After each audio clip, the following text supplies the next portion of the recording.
Bonjour! Plusieurs personnes me demandent qu'est-ce que c'est, Nathalie, un sol non fini. Alors, vous êtes présentement dans un sol, c'est une dimension de 21-32. Le sol n'est pas terminé. Alors, comme vous pouvez voir ici, c'est des marches en K3 qu'on a peinturées couleur béton. On a des marches en angle ici, 3 marches d'angle pour tourner. Et il y a des murs, en fait, qui sont jusqu'au plafond. Je vous conseillerais d'ouvrir. Moi, j'aurais ouvert ce mur-ci avec faire un genre de demi-mur pour la rampe et ouvrir ici. Comme ça, quand on descend des trucs au sol, ben, c'est beaucoup plus facile. Bon, admettons qu'on aurait pu être un petit peu plus vigilant à ce petit détail. Les fenêtres, on a toujours 2 fenêtres de fondation d'inclus chez Terrain Dev de base. Il y a possibilité d'en rajouter.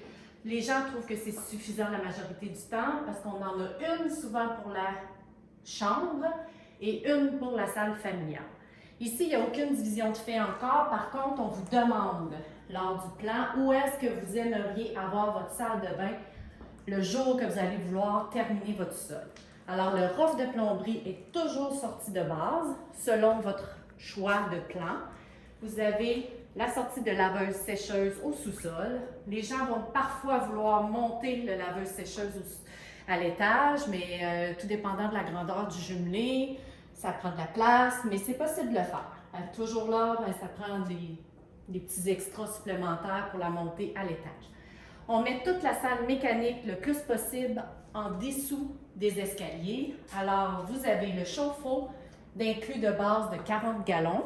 Vous avez les sorties pour les aspirateurs centrales, central de sortie, mais vous devez acheter votre moteur vous-même et l'installer. L'échangeur d'air récupérateur de chaleur qui est inclus aussi. Alors, tout ça sous les escaliers. Vous avez les plaintes électriques, donc votre sous-sol est chauffé. Vous avez des sorties électriques au niveau de la lumière. On en a 2 ici, dans ce cas-ci. On peut en rajouter, évidemment. Alors, le panneau électrique de 200 ampères qui est aussi de base installé soit à droite ou à gauche, mais souvent vers l'arrière du bâtiment. Et puis, qu'est-ce que je pourrais vous dire d'autre? Ça ressemble pas mal à ça.